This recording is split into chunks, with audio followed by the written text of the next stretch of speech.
Welcome back, Raw Thoughts listeners, to another episode with me, Mackenzie Tiggs. Today's episode is sponsored by the Ubuntu community, where we have people in this community that really want to expand, level up, be around people that are going to push and mentor you to getting better in your health, wealth, and relationships. Today, I have John Mattingly. You would actually know him from the Breonna Taylor raid.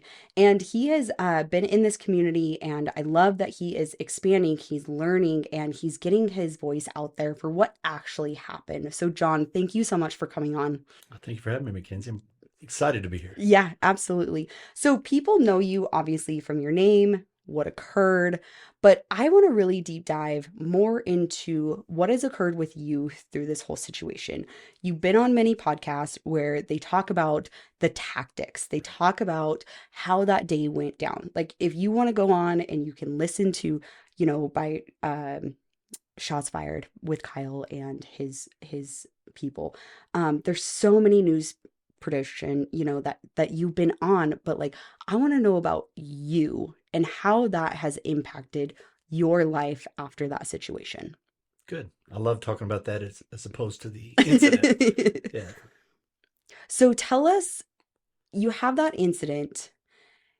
You are kind of, like the medic side of me hearing your story. The medics weren't really that great on the scene. Right. You're involved with that.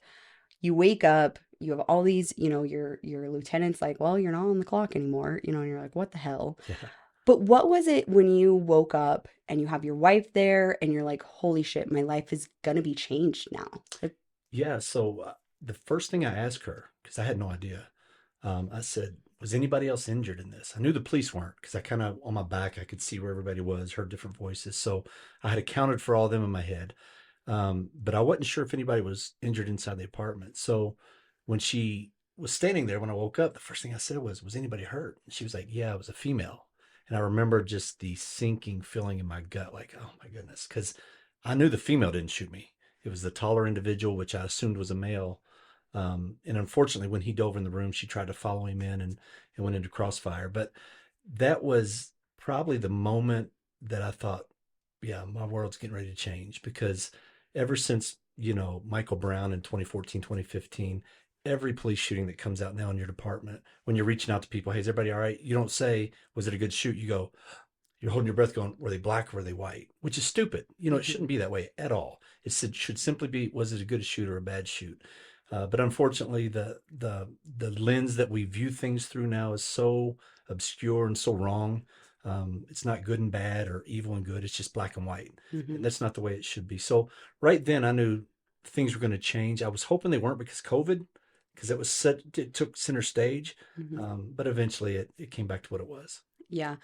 And what was that like for you to recover? I mean, the shot got your femoral artery. Hmm. That's a very important artery in Yeah. us, right? How was that recovery for you through your surgery and through the hospital stay? That wasn't bad, to be honest. I mean, the tourniquet hurt worse than the gunshot did.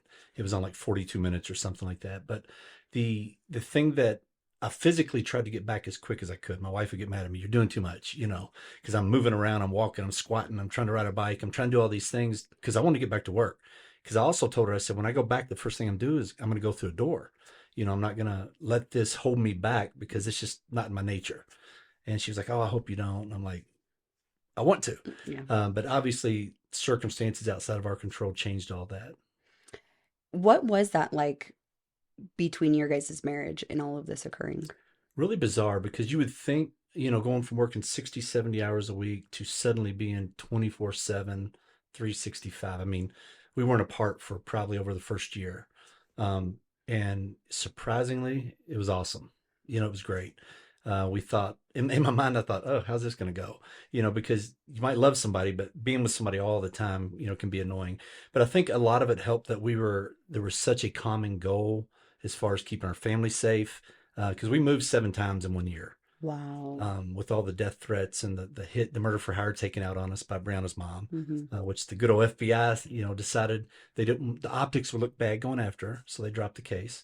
So all that kind of kept us so focused on the same goals that I think that really helped. I Seven. can't stand her now. No, I'm kidding. You're like, yeah, Yeah. that one year was That's the it. mark. Yeah. Yeah. Moving 7 times and having those threats. Like, tell us what that was like. Mindbase is the official sponsor of Raw Thoughts podcast. Mindbase is the only mental health and wellness technology platform that goes far beyond their traditional wellness app for first responders specifically. It uses data to optimize a proactive and people driven approach to first responders' wellness. Please reach out today to see about getting Mindbase into your agency to help our first responders. It was very testing. You know, you don't want to live in a victim mentality. So you try to be positive, but at the same time, the lack of support from your city and your department kind of plays into that because it's very, you feel betrayed. Mm-hmm. And a lot of things we had to do ourselves. Even the initial place when at 10:30 at night when the FBI calls and goes, you got to get out of your house because they're coming to kill you. I called the department. They're like, oh, we'll put you in a hotel downtown because that's where we've got the contract so they could save money. Well, that's right where all the riots were happening. 7 people had already been shot during these riots that week. And I'm like, oh, yeah, I'm going to take my family, the people that hate me, I'm going to take them right in the middle of this. Mm-hmm. So I had to call around and figure out. And fortunately, one of my friends had a place down in the country that we were able to go to. But then after that, you can only mooch off somebody for so long. And, you're paying your mortgage and a house we had just bought. And so you can't just go buy another place. Right. And so it was testing. But the biggest problem wasn't really me or my wife or my young son that was with me. It was my adult children. Because originally they came with us because they had been doxxed. People knew where they lived. People were going by their houses, taking pictures, pulling their trash, doing all kinds of stuff, just like the police would do. Um, but when they had to go back to work, Mm-hmm. because again, nobody's paying us to do this. Nobody helped us out financially as far as the city or department. We were just put on an island. And it wasn't just me, it was the other officers involved too. So a lot of families were disrupted because of this. And when that took place, when my kids went back home and the threats were still there that I didn't know, and I was getting calls that, this person took a picture of the house or this happened, I felt helpless. Mm-hmm. And, as a police officer, we're the defenders. We're the ones, we protect people, even people that hate us, Mm-hmm. we're willing to die for. And now I'm a couple of hours away and can't help my own kids.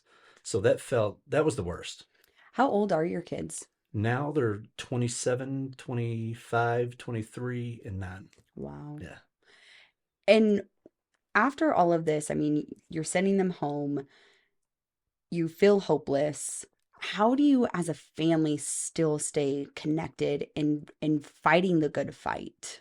It's tough. And one of the mistakes I made during this, physically was my focus. You live on code red for a year. It's tough. It Right. drains you. Um, but my goal or my purpose was to protect them. But I forgot about the mental side of it. I wasn't thinking their emotional level and the stuff they were going through. Mm-hmm. Because they were there for me when I got shot, physically.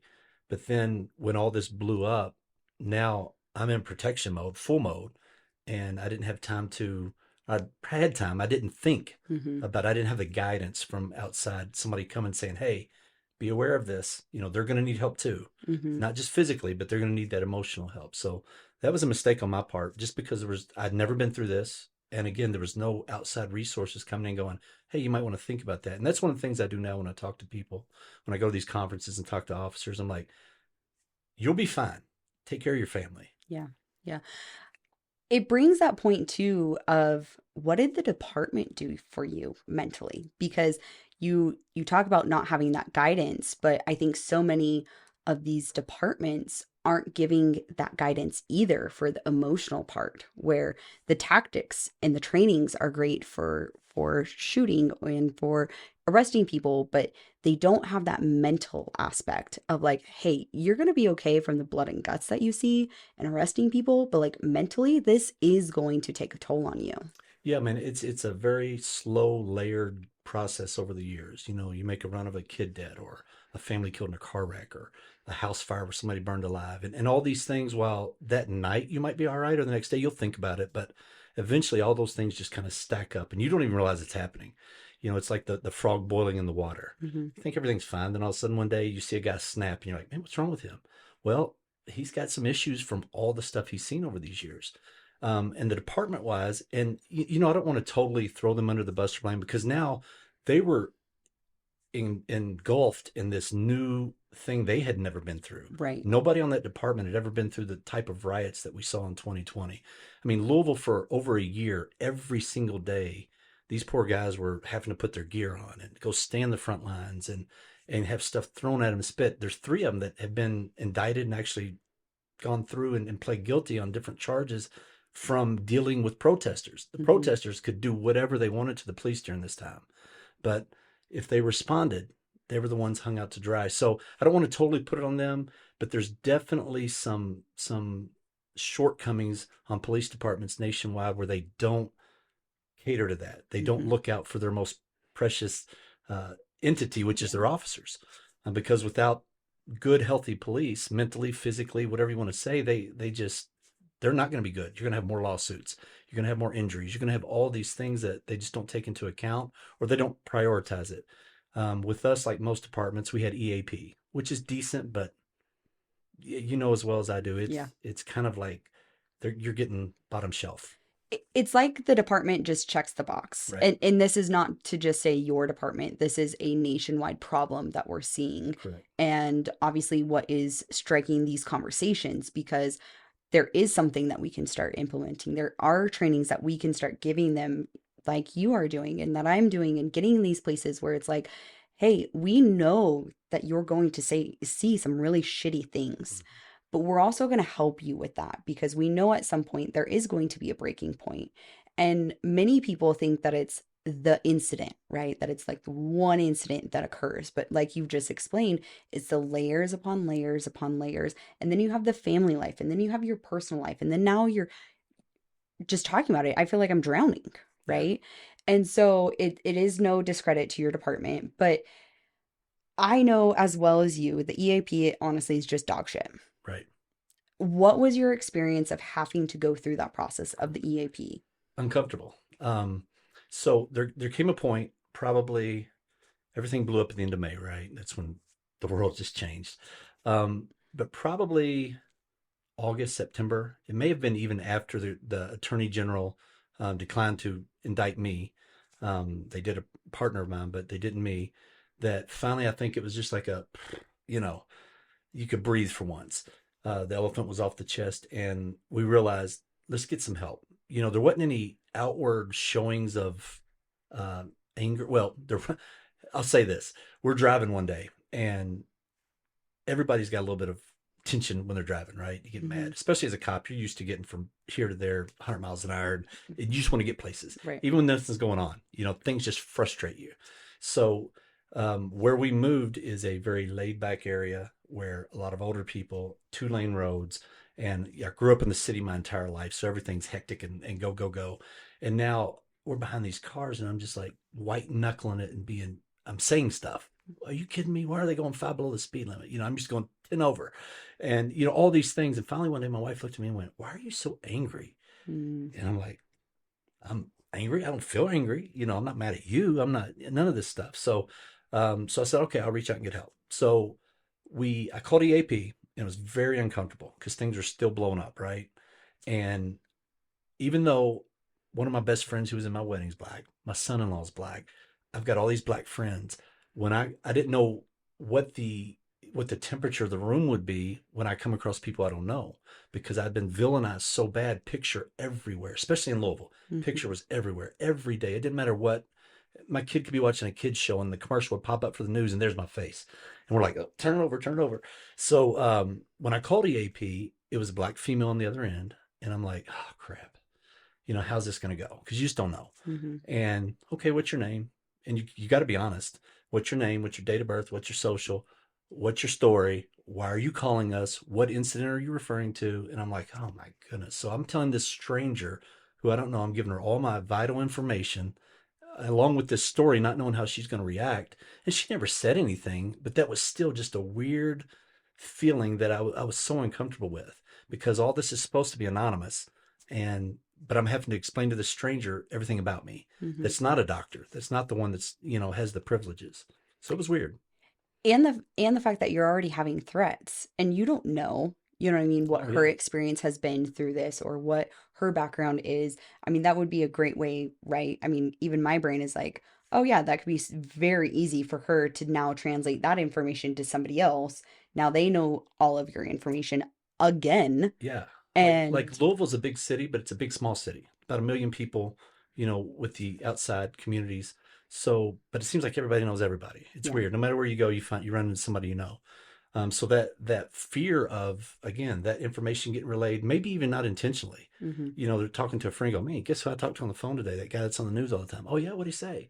And then they go tell somebody, and then we're back at square one. So yeah, Yeah. it was weird. So talking with her, were you able to get the help or what was that like actually receiving it? Well, fortunately, I called. You have to go through the process, which is dumb because I had a counselor I wanted to see. This guy's former military. He deals mainly with police and military. And he was referred to by one of my bosses that she saw him. And so I knew who I wanted to see, but I couldn't just go to him and make an appointment. I had to jump through all these hoops so they'd pay for it. Hmm. But when I went and saw him, it was great. He was awesome. But then we said, my son was having night terrors, the young one. And so we said, we got to get our child some counseling. Do you have anybody that we can trust? And he said, man, it's tough. He said, psychologists, psychiatrists, therapists, they don't like the police. The majority of them don't. They're Hmm. very liberal, left thinking. He said, so let me do some research and I'll find out. And he was telling us he was on this Facebook group of counselors in Kentucky. And he said, I was on this group and somehow it got leaked that I was talking to people involved in this incident. Because he wasn't just talking to us, he basically took on the crew. Everybody Hmm. was involved. And he said, I was getting hate stuff on there. People were calling me racist for doing his job. These are supposed to be professionals that come in with an unbiased view and just simply help you. Right. It would be no different than me as a cop, the radio dispatching, going, hey, can you make this assault? And I go, are they black or white? They're Mhm. black. Nah, radio, I'm not helping because they're black. We can't do that. Right. And they shouldn't be able to do that, but they do it. And so he finally found a really good one for my son, but it took a while because he had to get references and reach out because he's like, I just wouldn't trust anybody. Yeah. How old was your son when you had to put him through that counseling? It happened when he was 5, and he started seeing counseling when he was 6. Okay. And what was his experience like getting him into the counseling? Now you have been to counseling. Now Mhm. you are kind of mentoring your own child. You're being the father, but also the mentor to him to saying, "Hey, we're going to get you help. We're going to get you through this. It's going to be somebody else that we have to trust." What was that dialogue with your son? It wasn't bad. He's pretty trusting with us, because Your parents, yeah, yeah. we don't lie to him. Um, but the sad thing was why he had to do it. There were several incidents. And again, we tried our best to protect him from all this. Right. But when you're moving and they're asking questions and he sees your face on TV, Yeah. it's just impossible. Kids are smart. Oh yeah, You can't lie to them. They yeah. are very smart and understand what's going on. Yeah, and like for instance, we had one incident when we first moved to the very first place we went. We'd only been there a couple of weeks, and I'm out, and there's this wooded area, and you've got the main road out front, and this little bitty county road in the back that not many people go on unless they live here, and there's not many people that live there. And we're out in the woods back there, just playing Nerf gun, goofing around, and all of a sudden this car comes and stops right at the back of the house, and just stops on the road, and I'm like, "Stay here." I didn't have a gun on me. I had a Nerf gun. It was like a green and orange rifle. But I'm like, I'm in cop mode going right up to the car, with his rifle. And as soon as I get to the driver's window, they're blacked out. It takes off. And so I grab him, take him inside, grab my keys, my gun, and go try to find this car. But while I'm gone, my wife's freaking out, so she's looking out the window. She don't know where I'm at. And so she goes to check on him. He had gone in the kitchen, taken a knife. Sorry, it's going to choke me up. And he went to the other window on the other side of the house. And he said, don't worry, Mom, I'll protect you. So just that kind of stuff just makes you so mad. And it's hard not to be bitter at the people that did the intentional lies, the Ben Crumps of the world, the Kamala Harris, the LeBron James that were putting out there that, we didn't even have the right house and all we did was kick the door in and go murder somebody. And you're like, that's nothing what happened, nothing. But when they have so many millions of followers, it's just easy for people to just latch on emotionally because you are tugging at people's heartstrings. So, and I could understand their views there, or the people getting mad and taking their side because nobody from our department, nobody from our city ever would step up to the platform and go, those are lies. Those are lies. Here's the truth. We've got documentation. We've got proof. And for some reason, even to this day, they've never done that.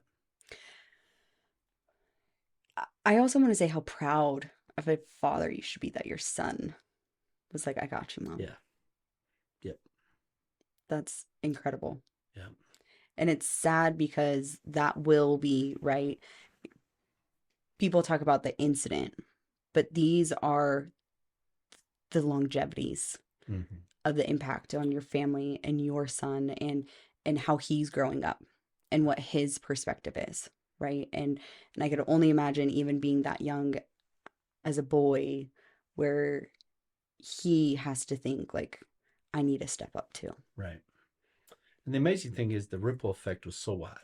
I mean, nationwide, but just in Louisville where I had the experience, because had they gotten in front of it when those initial lies started, and their whole excuse was, well, we can't comment because it's an ongoing investigation. And had we had body cams, they would have released it in 24 hours, which is no different than spelling out the narrative of the truth after the fact. So the ripple effect, though, were once the riots happened, we had 13 people overall shot during these riots. Two other police officers were shot. Three people died.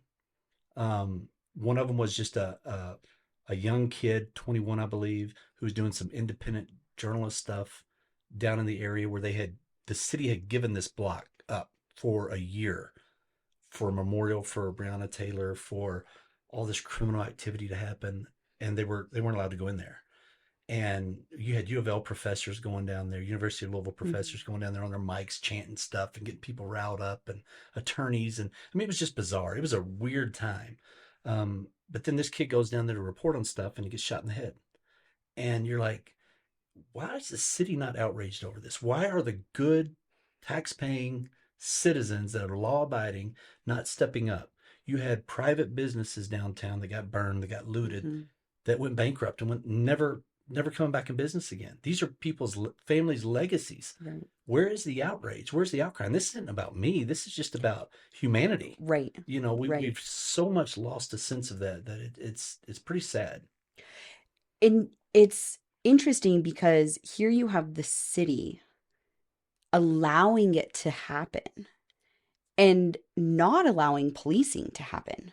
Right. And it's like, well, no fucking shit. You're going to have riots and you're going to have people destroying things and you're going to have loitering and you're going to have these, criminal activities happen. You're allowing it to happen. Mm-hmm.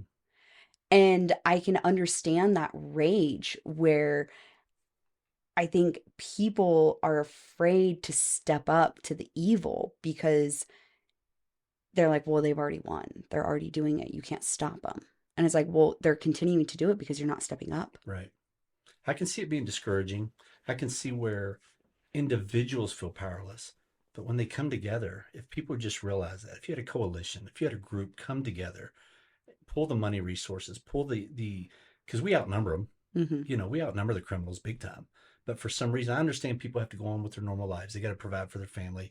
They don't want to come outside of this little protection bubble they think they have, Mm-hmm. which they don't, but they think they've got it, and they don't want to risk it. I mean, I know during this time, people were taking their thin blue line flags out of their yards and off their cars and all this stuff because windows were getting broken, tires were getting slashed.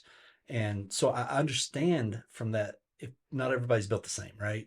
Not everybody can be a police officer, paramedic, fireman, Right. because not everybody's got that in them. But as a joint coalition or unit, there's so much power, but we don't do it. How do you think we can get more people on the side to stepping up? Because even within your incident, right? And this is continuing across our whole Yeah, nation. Like, why would somebody now want to become a police officer? good question. We need them. You know, I never want to discourage anybody from doing it, but man, we're heading down a path. It's going to be like Detroit and New Orleans in the 80s, where you're going to hire anybody that's breathing. They're going to be the criminal element now, but they're carrying a gun and a badge. I mean, look at those guys down in Atlanta. Mm-hmm. They were just a gang, you know, going around beating people up and stuff. And I don't want that for my kids. I don't want them policing me. Mm-hmm. So I don't know the total answer to that. I think it's going to have to start grassroots level type stuff. we've got to stop, number one, letting judges in who electing judges who just let people out constantly. I Hmm. mean, it's a joke because our incident, we would have never been there. Jamarcus Glover, the main target of the investigation, had 6 or 7 pending felonies for guns and drugs. He was just locked up 2 months prior, bailed out by Breonna. He had 7 guns then, some heroin, cocaine, all that stuff. Repeat offender, over and over, let him out on a couple $1,000 bond. Why? So he could do it again. So we would have never been in her house had he still been in jail. So all this domino effect starts at the top, and we just keep voting these same people in. So if we started there, it would take a while to correct this course, but it can be done. Yeah. And even in our smaller community, right? We're having that. Our so many people were let out during COVID. Yeah. And it's like, oh, well, now just go out because our jails are, overran, but yet we don't want to put money into our jails. We don't want to increase our taxes. We don't want to this. We don't want to that. And it's like, I don't think the community actually understands what is occurring and why it occurs. And so I think there is that first step of awareness, but I think people are irritated. They do understand, but they just don't know what to do. And a lot of people won't act until it affects them personally. Hmm. It's just the way it is. We're all guilty of it. Yep. As long as I can go along to get along, or if stay over here in my bubble, and if it's happening to them, too bad, but okay. It's not my problem. Hmm. And but we've got to make it our problem, or it's going to be our problem. Yeah. Yeah. And I mean, great thing of like here in our community, not many people understand that we are understaffed in our police force. We are understaffed in our EMS. If we are a state where the EMS is actually not protected because we don't get money from the government. Oh, And no. so if nobody, there's only about 8 states that are essential for EMS. And so honestly, if they were to decide to not show up and you had no EMS support, which in Idaho most of our places do not run with fires, they are separate, there could be nothing to be done. Wow. So here I have, you crash your car or me crash my car, and I'm in there, I'm pinned, fire is going to come, they're going to extricate me, but where is the actual medical support? It's not going to be there. That's scary. It's scary. It's incredibly scary, right? I think of me going and doing something downtown. I need to call 911 and I don't have a police officer to come. Yeah. That's scary. Yeah. They'll be there 2 hours later. Yeah. And I'm like you said, people, it will not impact them until it impacts them. Mm-hmm. And then they're like, well, why hasn't this been done? And Then it's it's the like, police's fault. then it's the police's And you're fault. like, oh my goodness, we've been telling you this for years. It's coming. You can see it. You can see the cliff coming ahead, and we just keep driving right toward it. I don't understand it. I don't. I don't either. And it's frustrating, and it's something that it's not going to be just one person's idea. It's going to be having to, like you described, getting a collaboration of people and saying, hey, this could work or this could work. It's not a one solution thing. I mean, we're humans. We're very freaking complex. I mean, and it's not just me being a female. Like we're all very 100%. complex humans. And but the thing that just frightens me is incidences like yours that we're not going to have good people in the workforce. We're not going to have people want to step up. We already aren't. Right. And unfortunately, my incident is one out of thousands Yeah, because most of them you just don't hear about. right. Like I was in at a conference in 2021, I believe, and all this stuff was still kind of fresh, and you still got some bitterness you're trying to work through and be like, okay, don't let this control my life. I can't let this define who I am. This is a bump. Let's figure out a new Right. pathway now. And I went to this conference, and I heard a couple different people speak. Jason Shetterly was one of them. I don't know if you've ever talked to him. Great guy. But his positive out view was awesome. But then I heard stories of other guys. There was this lieutenant on a smaller police department, and they were a robbery suspect. He was following them, chasing them, and the passenger shot with an AR, went through his windshield, struck him in the head, flipped his vehicle. So the guy has got permanent brain damage, right? He's not functional to do anything in society. I talked to him, met him, slurs his speech, walks a little funny. He can't, he's disabled, like Yeah. legit 100% disabled. So his department and workers' comp were fighting over who was going to pay the bills. So neither of them paid it. He lost his house, went bankrupt. And then when he got healed, or healed as well as he's going to be, the department let him go because he was no longer of use to him. And I'm going, how is this happening in America? Yeah. Because younger guys see that and they're going to go, I'm not doing that. You can forget it, man. You would think, you expect your department to have your back in these situations, and they don't. I've been called numerous times, probably a couple dozen times, by people facing indictment. One lady called her husband's in prison for stuff that your department trains you to do. They give you the equipment to do. They ask you to do, put you in position to do it. When you do it, they go, oop, wasn't us. Good luck. And just let you be. Hmm. This brings up a point where I think I do personally have some bitterness towards, where, just like you explained, right? You're trained for it, you get the equipment for it, you're out there protecting our own citizens, Even the people that hate you. even the people that hate you, Yeah. the good and the bad of people of America. You are out there to protect. We have the military. Hmm. They go in, doesn't matter how long they're in. Now they have coverage for their entire lives. Right. I've transported people that, 4 years in the military, several years, several years ago. They were engineers or they were welders. They had nothing to do with actually being on the front lines. And yet you explained to me a story of somebody that is out there protecting our own country, our own people, gets shot and nothing to protect him. Right. That infuriates me. Yeah. And you don't want to take away from the military because they deserve it. Right. But on the other hand, you've got to, the other side of that coin, you've got to take care of your guys on the front lines here. Take care of your guys who are on the outside protecting our country, but do it for the guys that are on the interior. Yes. And And ladies. yeah, and I think you do you I don't ever want to take that away from the military, but I think there is the frontline workers, the first responders that are so forgotten about. Right. And the departments forget about you. And, and there's so many similarities and there's so many things that, you know, people that have left the military, or retired, and then they become first responders because they miss the camaraderie, they miss the go, they miss the adrenaline, they miss the trainings, all of these things. But yet they're also protected by the VA. Right. And it's like that does infuriate me because of exactly what you said. I'm deciding that I could get killed every single time that I go to work. My ambulance has gotten hit by a semi. I mean, there's many times that people have came after me wanting to fight. Hmm. There's so many different situations of even just driving, right? When everybody else is told to stay home because of the snowstorm or because of whatever thing else, COVID. or COVID, Yeah. right? We're out there providing, still giving, being of service to other people, but yet nothing in return. Right. Dave Smith, I don't know if you know him, Dave and Betsy Smith.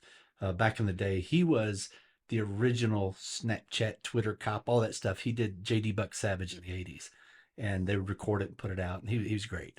Brilliant man, though. So he was at that same conference I'm talking about, and I'd met him a couple months prior, but I went there because of them.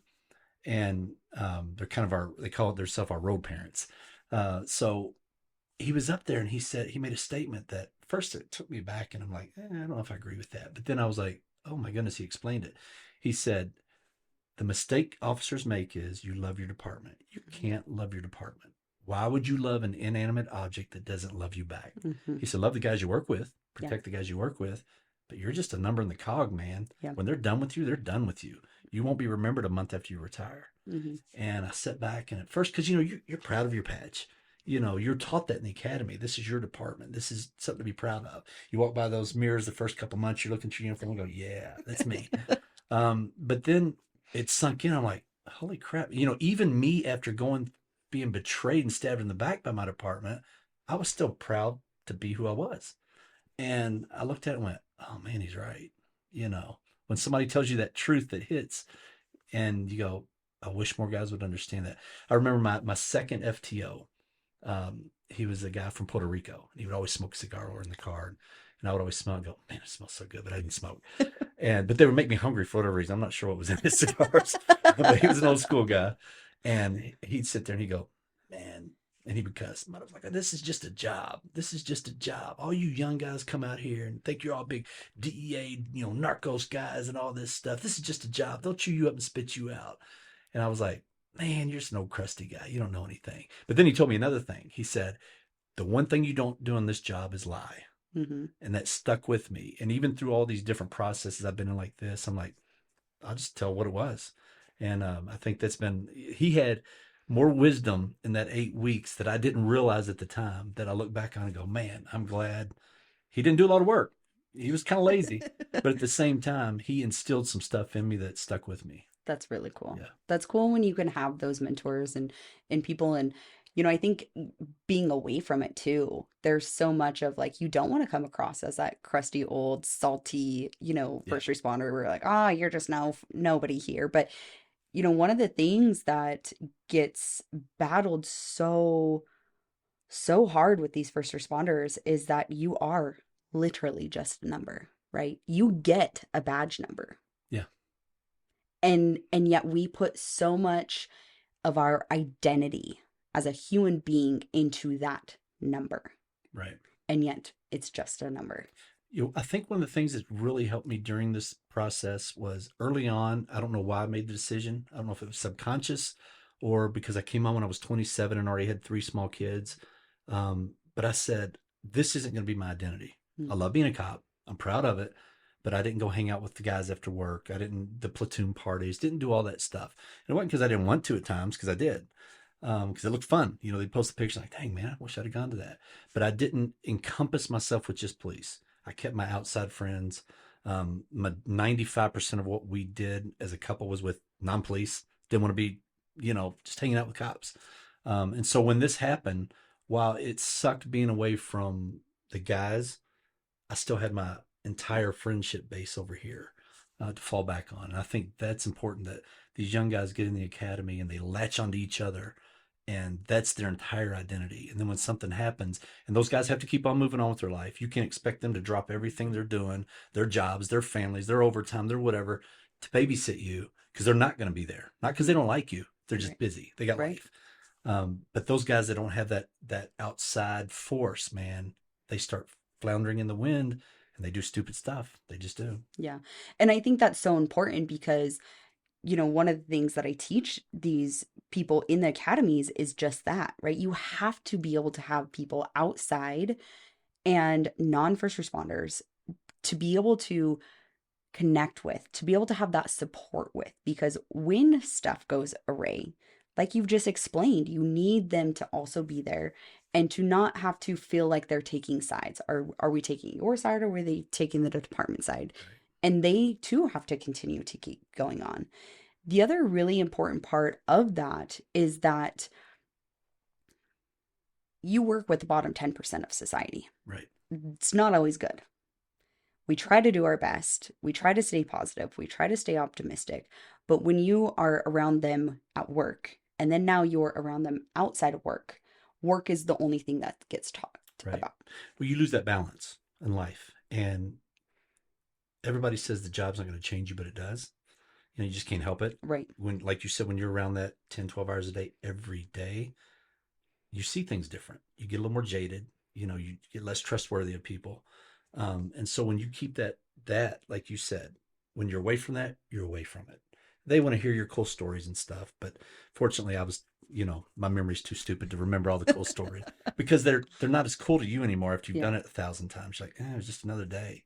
Oh, I had to fight a guy. Oh yeah. Or I pulled a gun, or, just what it was. Yeah. So yeah, that balance is huge. That's awesome.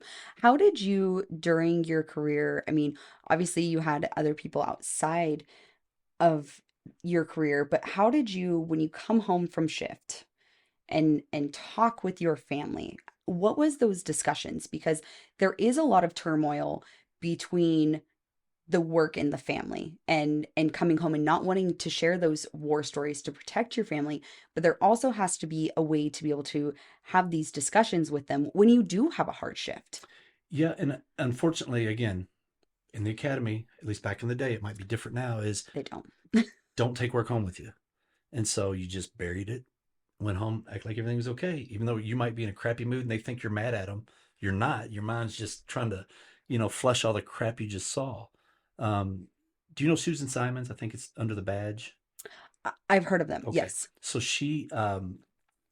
we met with her and doing some things with her. We're trying to put a booklet together on basically a blueprint for when you go through a critical incident. Mm, Number one, prior to a checklist you got to have yep. before you go through it, because it's too late once it happens, Right. and then all the things you need to do after. But that's her big push to people, because they run a nonprofit that gives free counseling to people for mental health for police.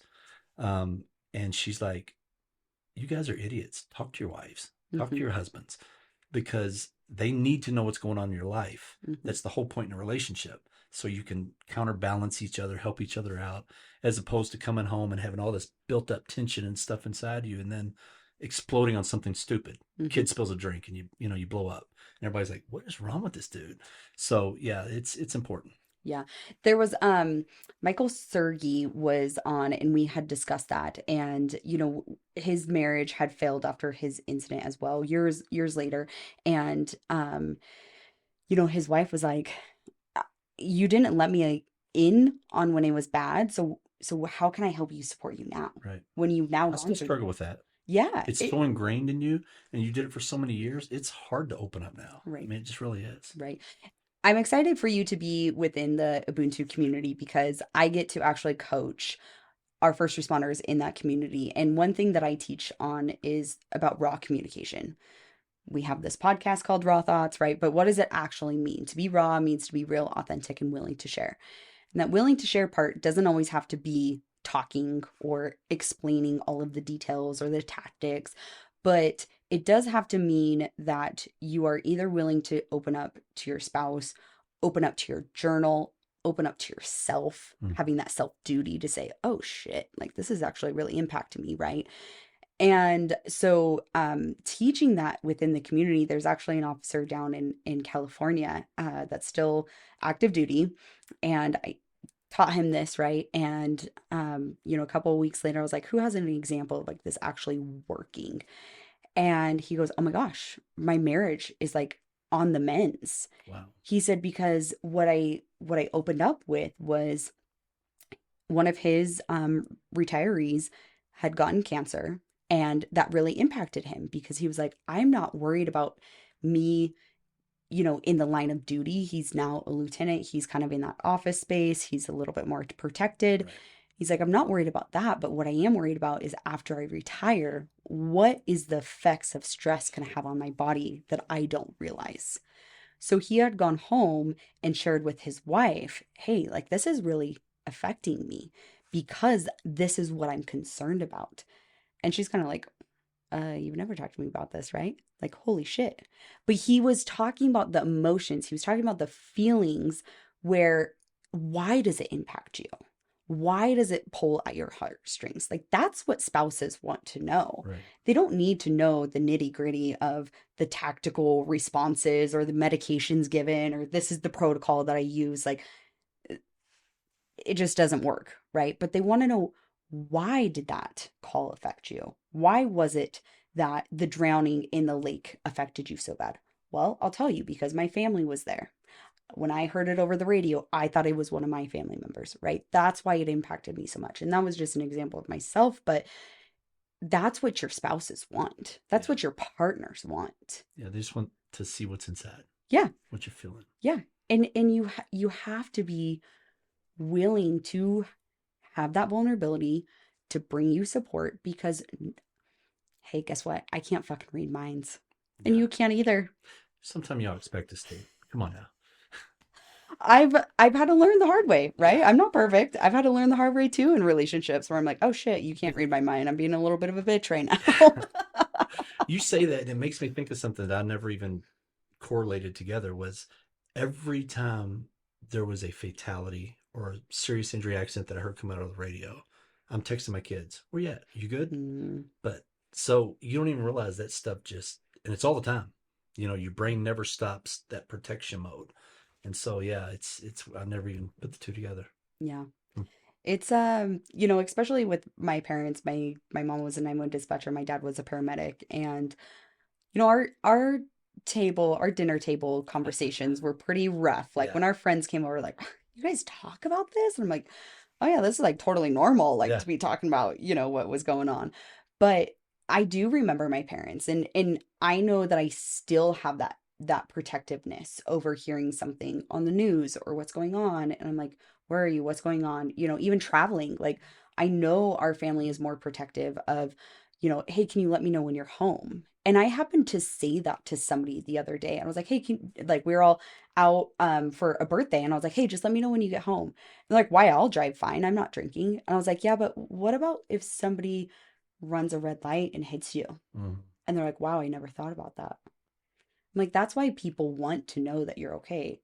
Yeah. You may be fine, but I don't know about how everybody else drives. Right. It's not a control thing. It's not a control thing. It's like, It's a actually, concern. that's out of your control. Yeah. How many times do we see a drunk driver hit somebody that was sober and the sober one, is dead? Right. Majority of the time. Yeah. Where you've had all this happening, your identity is really, getting worked on, I would say, like through the incident, not being defined by that. Where do you see your life and who you're becoming now? It's tough. I mean, because I'm still working on that. So it's the beginning of this evolution was kind of, all right, I want to get my story out, right? I want the truth to be known because nobody knows the truth. And then that kind of morphed into, okay, well, that's fine, but it's not about me at this point. My stuff's in the past, so leave it there. Now, what can I do to help people, A, not become me, or if they're in one of these situations, how to get through it? Hmm. So that's the big thing right now. And then it's kind of even going into more things like, can we get into these departments and go, how can you avoid treating your people this way? So, because they're important. Hmm. If we're so worried about the general public, which we should be, but not worried about our own, what's it matter? Why are we doing it? Absolutely. Where do you see that's going to take you? I'm not sure. I would like to get into more consulting and more um, speaking engagements, which they're coming, which is great. But maybe eventually into more of the public realm. So enlighten them on these type of things, so they're more supportive or understanding, if nothing else. But then also just touching on the leadership or the lack of it, and the mental health, because what we go through as police officers, other people in life still go through a lot of stuff: Yeah. divorce, cancer, car wrecks, all these things that are out of their control as well. So if we can deal with it on our end, surely we can help them deal with it on theirs. Yeah, that's really cool to be able to see, and I'm excited to definitely see where your speaking engagements go and where our connections happen to evolve into, because I think there's so much value in that, where there's so many people getting out of the force, but that's all they're doing is just getting out of the force. They just want to move environments. Well, and I'll tell you the problem with that too is we become adrenaline junkies. At least the active guys do. Some guys, they don't have it. Yeah. There's a different breed, but a lot of cops are adrenaline junkies, and your system becomes so used to it that the things that used to give you adrenaline don't anymore. Hmm. Like when I It's first a start, drug. oh, it's horrible. Yeah, and your body just adapts. I remember when I first started doing warrants, going through doors, man, your adrenaline's up here. You're ready. And then it got here and then here. And even the really violent ones that were like, yeah, if you come get me, we're gonna have a shootout. I'm not going back to prison. Even those couldn't spark that umph that you desire. I mean, you just really do. Um, and then by the end, I mean, honestly, I was complacent that night. Not tactically off, but complacent. I've done this almost 2,000 times at this point. Hmm. What's going to happen on this one? This is an easy one. And so the guard is let down a little bit, the complacency's there. But then those guys retire and they're looking for that void. Then they gamble, then they cheat, then they drink too much, or they start taking drugs, or all these things to fill that excitement or that void. And that's another hurdle that we've got to warn these guys about. Hmm. Where have you seen a healthy coping skill coming in instead of what really society teaches us as well is, smoking and drinking and gambling? Like they're all legal. Yeah, It doesn't mean that they're all healthy though. yeah. So where have you been able to find those healthy vices? I think it's continuing to help people. I mean, it's a different kind of rush, but when you can change somebody's life or help them, it fills you in a different way. It fills that cup up inside you that everybody wants, because that's the real satisfaction, right? It's Mhm. not this little 2 minute gambling, that hand hoping that 21 hits or it lands on red on the roulette or on the table. It's that when you can help somebody and change something and they reach out, like I had, this was fulfilling. And this happened years ago that I wasn't even aware. I had somebody reach out to me on social media about 3 weeks ago. They said, "Man, I'm sorry for what I had no idea who this is. I'm sorry for what you're going through. You don't know this, but 10 years ago, you changed my life. You locked me up on a warrant. You talked to me, but you still put me in jail. But after that, I got out. My life's turned around. I'm married. I got a job, all this stuff." And I'm like, ah, you Wow. know, that feels good. So it's just a different level of satisfaction. I feel like you don't hear success stories like that when Yeah, you're in the force. you don't. Do you think if they could somehow bring that kind of loop back to who people you have been able to help and serve in a proper way, that could help during you being in the workforce? I think it could keep you motivated to do it for the right reasons. Because again, we do become so jaded, and you get to the point when they're letting them out as quick as you're putting them in. Like, why do I do what I do? Why am I risking my life for somebody they're just going to let right back out to do the same thing over? Hmm. Um, so yes, seeing those can keep you energized and help you realize one of the reasons you got in the job. Because anybody that says, "I just got in to help people," they're lying. That's part of it. Yes, that's part of the equation. But we've also got just something different. Maybe we're messed up in the head. I don't know what it is. I don't But know. there's something different about us than a lot of people, that same with military, same with firefighters, all these things that you don't mind going to danger. But then when you do it for so long, you do become kind of numb to things. And then when those things happen, it just kind of reinvigorates you. So yeah, I think it would be a good help. I think that's a great word, like reinvigorating you, because it is, you're around really shitty things all the time. Yeah. And it's like we want to feel needed. We want to feel supported. That's basic human needs, Yeah. whether that be in your career or just in life, and I mean, what was your average hours a week that you were on? Oof. Are you including like secondary work, like security Yeah. work for in policing? Yeah. Probably 65, 70.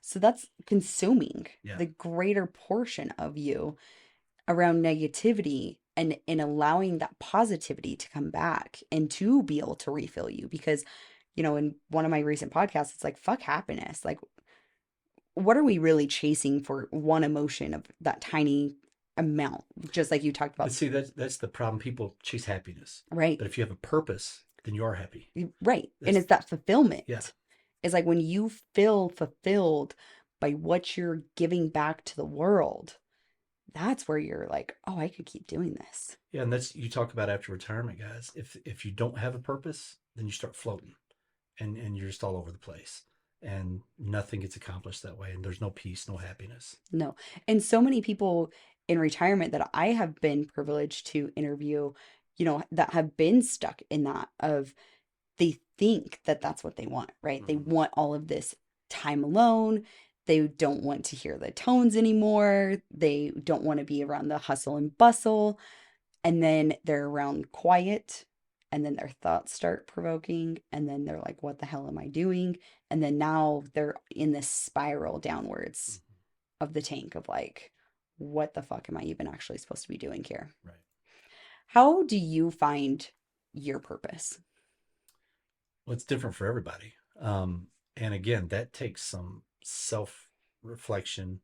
You gotta be honest with yourself. You gotta accept other people's input, because sometimes it stings. Hmm. I know when we were going through all this, when the family would come together, I was stuck on that phone, and it wasn't talking to people. That we were getting attacked so much from everywhere on social media, and I'm documenting, I'm doing these different things, and finally my middle daughter came to me one day and she said, "Dad, you've got to be present," you know. And she put me in my place. And at first I was like, "Who are you to tell me?" But then I was like, "Man, she's right." So now when they're around, that thing's gone. And so finding that purpose though is simply what is going to fulfill you. What can you do not just for you? Because purpose isn't about you. It's about what you can do for other people. It's kind of like money. Money's great to have, but if you're not using that as a tool to do the right things, what's the purpose of it? Right. And that's the same thing in life, I believe. What are some of the journeys that you have had to do for that inner work of yourself? Man, some of that loneliness, what you were talking about, that quiet time. Um, I have journaled a little bit, not as much as I should have. Writing the book helped me, talking to people, podcast, and it's not just getting the story out as a form of therapy. It does help, and talking about things helps, but just once you do it, you start seeing different reactions from people, or once you start getting the phone calls or the emails from people that you're helping or need your help, and that kind of pushes you on a path. That kind of pushed me on the path of the direction I needed to go. It kind of wasn't my choice, but when I saw it, I went, "Oh, the light came on. This is it." And I think that's cool for you to be able to listen to those keys. I know Matt Schneider talks about like looking for those keys to success. Like they leave clues for you. And that being a clue for you of like, oh, I didn't ever think of that, Right. right? Now I'm going to navigate down that and to that point of purpose, I think our purpose is always changing, right? Like I Yeah. look back at my college days and I'm like my purpose was completely different than what it is now, Right. but that's the joy of being able to reflect on what you've accomplished, reflect on where you're wanting to go, because that purpose, that North Star does change in which phase of life that you're in and what you want to accomplish. 100%. Yeah. Yeah. You can see that everywhere. And it doesn't matter what career you're in, it doesn't No, matter. no, that's human It's just beings. life. Yeah. Tell us a little bit about the book. So the book it talks a little bit about my early career, and then it talks about the incident, but the majority of it is the after effects of it, the way it was handled, the things that weren't done right or weren't done correctly. And then at the end of it, it just kind of wraps it up into, hey, we're bridging the gap. We need police officers. We need to do it with the community because we can't do it alone. We have to have input. It's got to be a joint effort.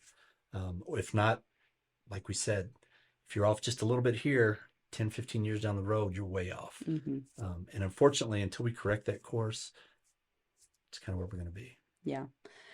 What do you think one simple thing the community could do to help support our police force and our EMS and fire? I think the first thing is don't jump to conclusions on the first story. That's the main thing because um, a basketball coach back in Louisville, Bob Valvano, his brother was the Valvano on the commercials you see on ESPN and stuff.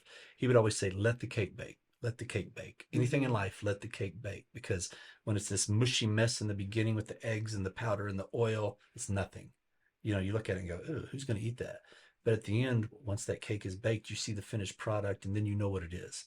And that's kind of like in any incident, in anything that we're involved in. Sometimes we're wrong. Sometimes cops get it wrong. We're human. You expect us to be this perfect individual. Mm-hmm. And I saw a post yesterday that said, how come when police officers lie, they lose their career, sometimes they get indicted, but the lawyers that are indicting them can lie about everything and there's no consequences for it. And so it kind of goes back to that where quit jumping on these emotional bandwagons and just let things. I mean, we've seen it in this war going on in Israel and over in Palestine with the hospital last week, all the crazy stuff that came out initially, and then a few days later, the real facts came out. But now you had all these people fighting and hating each other over false information. Mm-hmm. And that's kind of what this whole social media crap has done. Well, it's got positive effects. There's a much more negative effects. And so just don't buy into the first narrative. Pump the brakes a little bit. And then when the story comes out, if the police are on the right, just support them. It's not Right, that hard. right. What do you think one thing that we could get to our legislation to be able to help support our frontline workers? What do you think one thing could be for that? Well, I don't know if it's legislation like the Supreme Court, in my instance, um, even with all the legislatures and the athletes and the different ones that were defaming and saying all the lies, you can't hold them accountable as a police officer. You can't sue for defamation. You can sue for malice, but it's almost impossible to prove because you have to prove that what they did, they knew they were doing, and they did it with the intent to harm you. Impossible to prove. Oprah can say she heard it from ABC. ABC can say they heard it from USA Today. The buck gets passed and there's nobody held accountable for that. So that's one of the steps that maybe some reform can take place that would take a huge leap.